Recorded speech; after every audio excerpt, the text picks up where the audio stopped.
চায়ের প্যাকেটটা দেখুন ডিম দিয়ে তৈরি। আমি সিদ্ধ করে নিচ্ছি। বাঁধাকপি, পেঁয়াজ, ক্যাপসিকাম, গাজর, কড়াইশুঁটি, পেঁয়াজ পাতা, পেঁয়াজ কলি, কাঁচা লঙ্কা। কাঁচা লঙ্কাটা, পেঁয়াজ কুচিটা দিয়ে, বাঁধাকপিটা দিয়ে দিলাম, বিনসটা দিয়ে দিলাম, পেঁয়াজ কলিটা দিয়ে দিলাম। সবজিগুলো ভালো করে ভেজে নিতে হবে। মটরশুঁটিগুলো দিয়ে দিলাম,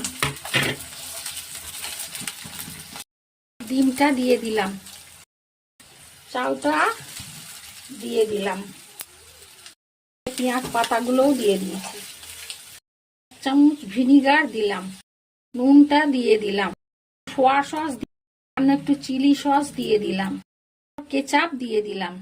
সবজি দিয়ে চটজলদি ব্রেকফাস্ট বা নাস্তা হয়ে গেল। 35 টাকায় দেখুন 2 প্লেট চাও হয়ে গেছে।